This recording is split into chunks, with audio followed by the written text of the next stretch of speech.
Ya terminando con la clase de síndromes dolorosos reumatológicos, como es, perdón, no síndrome, patologías como son las espondiloartropatías seronegativas, entre ellas espondilitis anquilosante, artritis reactiva, psoriática, ¿sí? Ahora vamos a ver la artritis reumatoidea, que se hace diagnóstico diferencial con esas patologías, además de artrosis, que luego la veremos también.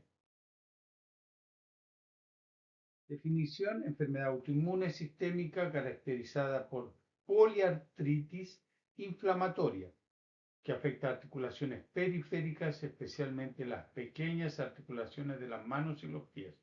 Ya hablamos hace un rato atrás que afecta principalmente esto y no tanto la axial, pero sí, si afecta, va a afectar ¿qué cosa? La cervical, que es una de las pocas que afecta, ¿ya?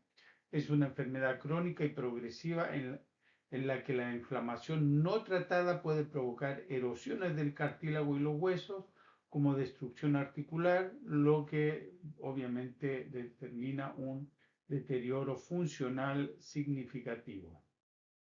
Aspecto epidemiológico: incidencia anual de 12 por 1200 a 1200 por 100.000, esto es mucho más frecuente que las otras.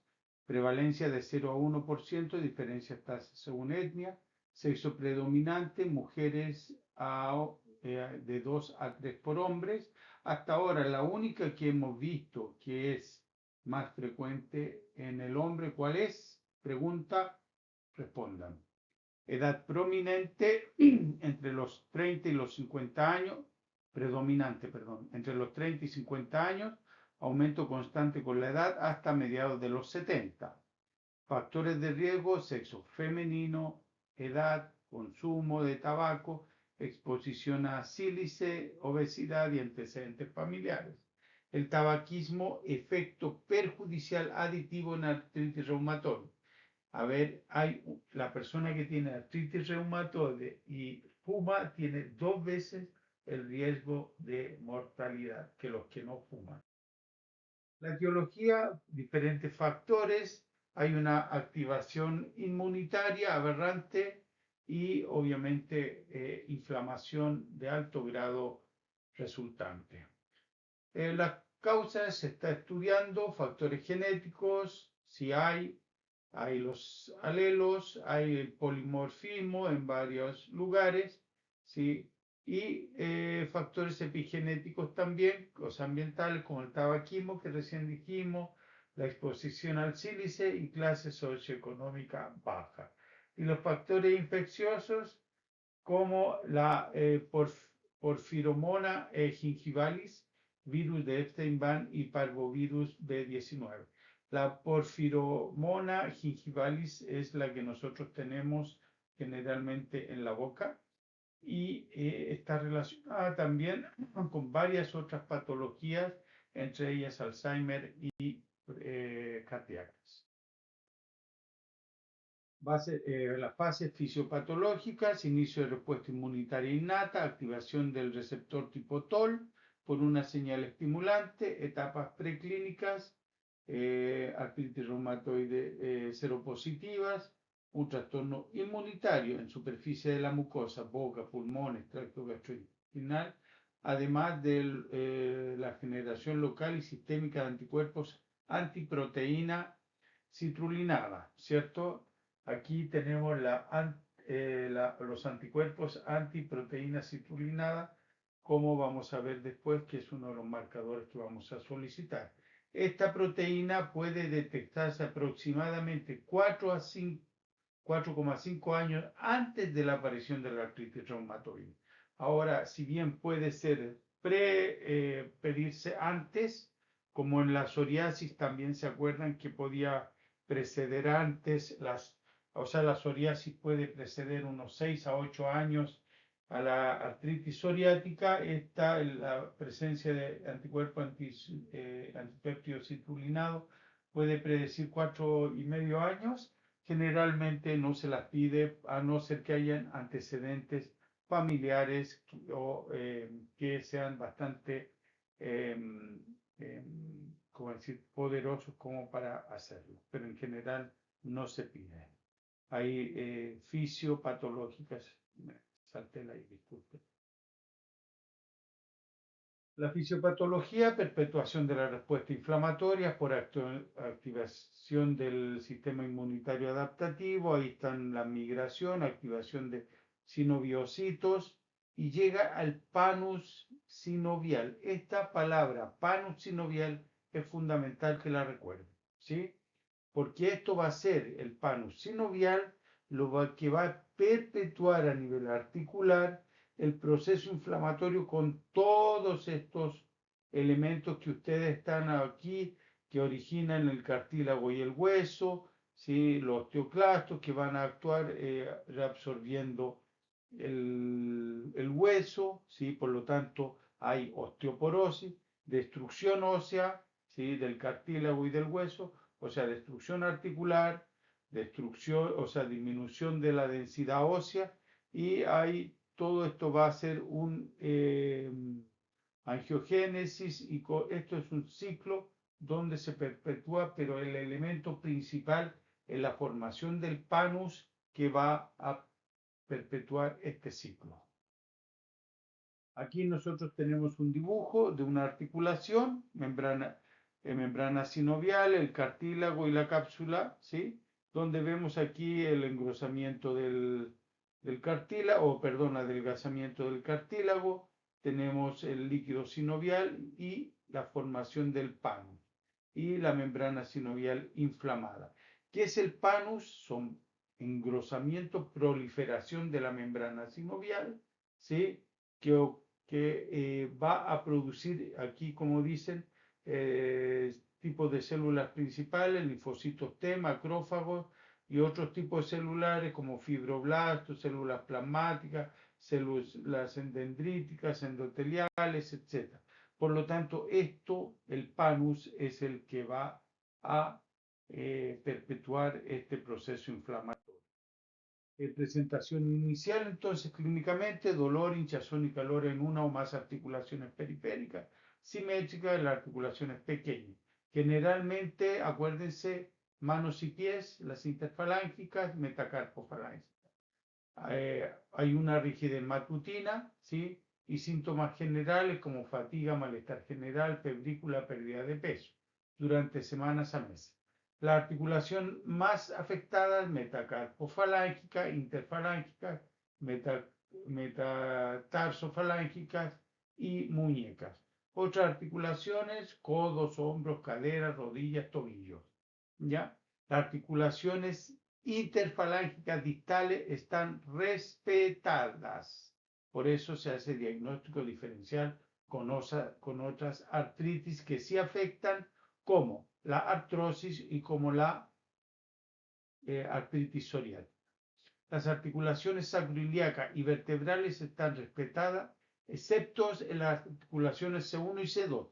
Esto es relevante también porque muchas veces hay dolor de cuello crónico, ¿sí? Y el paciente puede tener otras articulaciones comprometidas o no, pero hay cervicalgia, hay que pensar que hay una artritis, una cervicalgia alta. Ojo, no es C4, C5, C6, nada de eso. C1 y C2. O sea, hay dolor a los movimientos de rotación, de lateralización y flexión del cuello.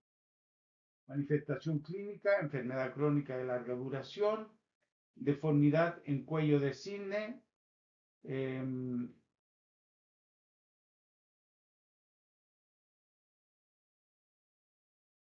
inflamación, inflamación en cuello de cisne, de botón, de botonier, Z pulgar, ¿sí? Y desviación cubital de los dedos, desviación radial de las muñecas y subluxaciones de las articulaciones metacarpofalángicas, ¿ya? La inflamación de C1 y C2, tanto axial, puede provocar erosión odontoidea y laxitud, rotura del ligamento transverso, lo que resulta en subluxación atlantoaxial y compresión medular. El daño articular en muñecas, codos, hombros, caderas, rodillas, ¿sí? Puede provocar una osteoartritis secundaria grave que requiere cirugía o reemplazo articular. Pero no se olviden estas lesiones en cuello de cisne, en lesión de abotonamiento, o sea, como de ojal, y zeta pulgar, que vamos a ver en un momento más. Las radiológicas, las alteraciones radiológicas, ya las mencionamos, ¿sí? Y osteoporosis, erosión del hueso y del cartílago, que eso ya es desde el principio. La artrosis no ocurre, ¿sí? No ocurre hasta muy avanzada la enfermedad. Es un diagnóstico radiológico funcional. No hay osteofitos como lo hay en la artrosis que requiere haber, ¿ya? Y un derrame sinovial como puede haber también en la artrosis, por ejemplo, y otras artropatías. Aquí tenemos la desviación ulnar, ¿sí? Aquí tenemos la lesión para botonar y en cuello de cisne. Observen cómo están las lesiones. Y aquí está el pulgar en forma de Z, ¿ya? Y hay aquí edema en las articulaciones interfalángicas mediales y en las metacarpofalángicas. Y está respetando las distales. Aquí nosotros tenemos una lesión de cisne radiológica. Aquí tenemos osteopenia del hueso, hablamos que provoca osteoporosis, erosión y estrechamiento de la articulación, y tenemos aquí una erosión y una desosificación a nivel de la metacarpofalange del dedo medio. Acá tenemos subluxación anterior, ¿sí? Esto radiológicamente obviamente nos falta un criterio en relación a que no es fácil verlo, pero aquí habla en una resonancia, tiene un panus periodontoideo, donde está aquí la columna cervical, la parte alta, la C1 y C2, donde se deposita un panus que perpetúa el proceso inflamatorio en el lugar. Manifestación extraarticular, síndrome de Sjögren, como quieran pronunciarlo, secundario, ¿sí? Que provoca obviamente glándulas lacrimales y salivales secas, por lo tanto hay serostomía y queratoconjuntivitis seca, hay nódulos reumatoideos generalmente en superficie extensora y puntos de presión, por ejemplo, en los codos, ¿ya? Además, el síndrome de Felty con esplenomegalia y leucopenia, ¿sí? Y además, enfermedad pulmonar, se bajó aquí esto, enfermedad derrames, hay serositis, ¿sí? Derrames pleurales, exudativos, pleuritis, enfermedad pulmonar intersticial, bronquiolitis obliterante, neumonía y nódulos pulmonares, ¿sí? La artritis reumatoide puede provocar nódulos pulmonares. La combinación de artritis reumatoide y neumoconiosis se llama síndrome de Kaplan. Además,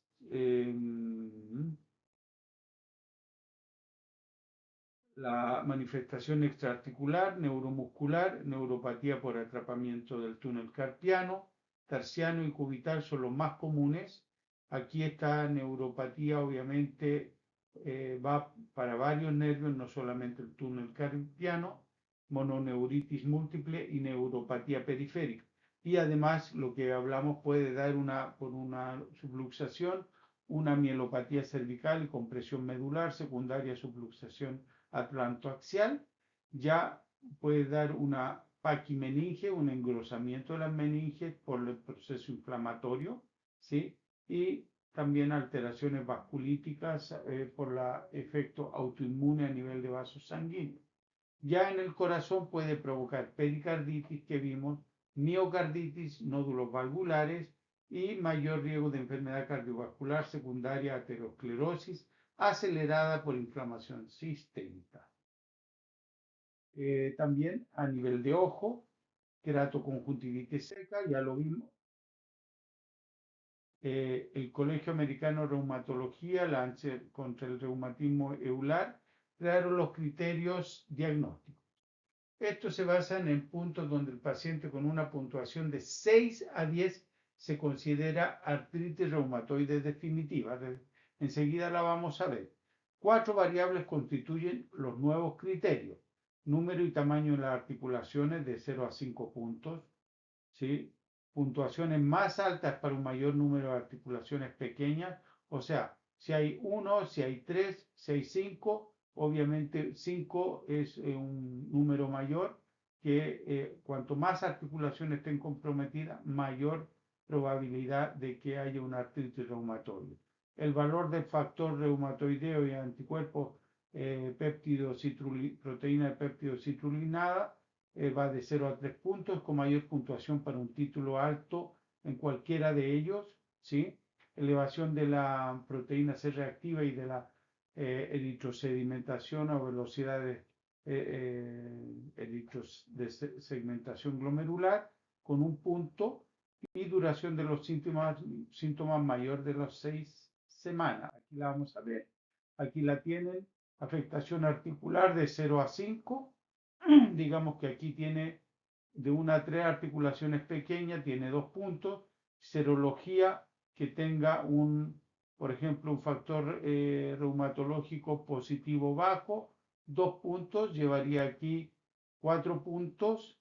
Y reactantes de la fase aguda que esté normal, por ejemplo, o que esté anormal, que estén elevados, 1 serían 6 puntos, y si dura mayor de semana 7 puntos, lo que daría entonces posibilidad de que haya un diagnóstico definitivo.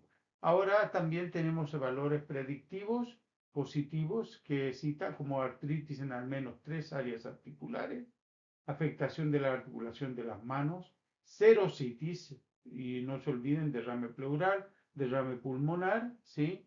Y obviamente derrame sinovial, rigidez matutina, presencia de nódulos reumatoideos, sobre todo en lugares de flexión o de extensión, factor reumatoideo presente en títulos moderados a altos y alteraciones radiográficas tipo artritis reumatoide. ¿Cómo son? Con erosión a nivel de cartílago y de hueso. Y obviamente si hay resonancia, posibilidad de ver panus, ¿sí? Que es el mecanismo fisiopatológico, la perpetuación de esta patología. Diagnóstico diferencial, causas infecciosas, ahí las tenemos todas ellas. Enfermedad del tejido conectivo, que también dan artropatías, como el lupus, esclerodermia, enfermedad mixta del tejido conectivo, conjuntivo, síndrome de Sjögren primario, espondiloartropatía seronegativa, depósito de calcio, cigota, pseudogota, gota periarticular, polimialgia reumática, sinovitis simétrica, seronegativa, remitentes, ¿sí? Hemocromatosis, síndromes paraneoplásicos y osteoartritis, artrosis. Bueno, diagnóstico diferencial entre artrosis y artritis reumatoide. Aquí a su izquierda tienen la artritis y aquí a su derecha la artrosis. Como van a ver, hay hartas diferencias desde el punto de vista de presentación, del dolor, de la simetría o no, qué articulaciones compromete, el grado de inflamación, los factores reumatoideos presentes o no, etcétera, etcétera. Exámenes complementarios, factor reumatoideo, ¿sí? Hay falsos positivos, también falsos negativos, ¿sí? Sensibilidad 60, especificidad 80, los anticuerpos antiproteína de péptido citrulinado, ¿sí? La sensibilidad es similar a la del factor reumatoideo, pero es más específico para la artritis reumatoide que el factor reumatoideo. O sea, si hay es más específico, ya. O sea, si da, por ejemplo, negativo, este anticuerpo quiere decir que realmente no hay, ¿ya? Es más alto que el 80% que da el factor reumatoideo, ¿ya? Cuanto más alto estén, enfermedad más grave, ¿ya? Más manifestaciones extraarticulares y de peor pronóstico. Anticuerpos antinucleares presenten 20 a 30%, complemento normal leve aumento. En el lupus, por enfermedad autoinmune, también están muy aumentados estos anticuerpos antinucleares y ya saben que hay otros marcadores del panel inmunológico, ¿sí? Síndrome de Sjögren, ¿sí? Esclerodermia, etc. El BCG y la proteína C reactiva, si bien son diagnósticos, también la terapia se va monitorizando de acuerdo a los niveles de esto, ¿ya? Y la presentación clínica. En el hemograma va a haber una anemia crónica, ¿sí? Por dificultad en la captación del hierro y trombocitosis. Puede haber una hipoalbuminemia, hipergamaglobulinemia, una enfermedad autoinmune, y el líquido sinovial va a ser siempre inflamatorio, ¿cierto? La imagen, los cambios iniciales incluyen inflamación de tejido blando, estrechamiento simétrico del espacio articular y osteopenia periarticular. Los cambios posteriores, erosión y deformidades periarticulares, destrucción de cartílago y hueso, secundaria al PANUS. Radiografía de manos y pies al inicio de la enfermedad y repetirlas para monitorear su progresión y asegurar el tratamiento adecuado. Aquí ustedes tienen ya esto, osteoporosis periarticular, erosiones centrales, ya hemos visto este dibujo ya. Aquí tenemos las lesiones en cisne, etc. Aquí osteopenia, erosión y estrechamiento. Tenemos la erosión. Aquí la subluxación atlantoidea anterior, ¿ya? Y el panus, que se desarrolló aquí a nivel de columna cervical. Y recomendación, aquí tenemos la radiografía convencional, la ecografía, resonancia magnética, ayudan en los criterios, la predicción, progresión y tratamiento de la enfermedad. La eco y la resonancia son superiores al examen clínico. Detectan un daño precoz, sobre todo la resonancia. Radiografía de manos de pies, ¿sí? Si es que dan negativa, pedir una ecografía y o la resonancia. Inflamación, predecir respuesta terapéutica y eficacia, ya lo saben. El edema óseo y predictor independiente de progresión y de mal pronóstico. Y para eso se pide la resonancia. La sinovitis pueden verla con resonancia o ecografía, y la afectación cervical, radiografía lateral en flexión y neutra, pero mejor obviamente es una resonancia para ver cómo están las primeras dos vértebras cervicales y la presencia o no de pana o subluxación, etc. El tratamiento, diagnóstico y tratamiento precoz con medicamentos que modifican la enfermedad, ¿sí? Aquí daño articular ecográfico, menos de 2 años post inicio de enfermedad. El tratamiento intensivo temprano y agentes biológicos también van a disminuir la progresión de la sinovitis, erosión de los huesos y la discapacidad. Herramientas, índice de actividad clínica de la enfermedad, índice simplificado de actividad de la enfermedad, que las vamos a ver, y aquí hay otras también. Tratamiento agudo, antiinflamatorio, esas dos fórmulas son las que se utilizan, perdón, escalas anteriores son las que se utilizan aquí algunos colegas, reumatólogos o reumatólogos. Antiinflamatorios, sí, inicialmente y durante el dolor, ellos no modifican la enfermedad, sobre todo los procesos más agudos, y el corticoides articulares o no. No se olviden que la artritis psoriática no pueden dar corticoides vía sistémica, sí, por mayor lesión cutánea, ¿ya? Que puede ser mortal. Tratamiento crónico, ya hablamos de los biológicos, no biológicos, metotrexato, fármacos antirreumáticos, modificadores de la enfermedad, metotrexato, hidroxicloroquina, sulfasalacina, leflunomida, sí, y después el metotrexato es el más utilizado. ¿Ya?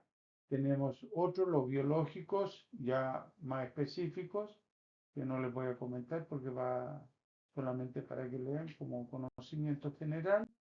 Y las complicaciones. Las complicaciones, el diagnóstico y tratamiento temprano e intensivo son cruciales para prevenir y ralentizar la destrucción articular.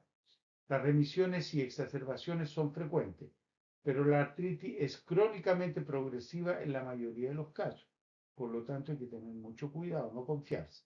La degeneración y la deformidad articulares suelen provocar discapacidad y lo que lleva muchas veces a operaciones.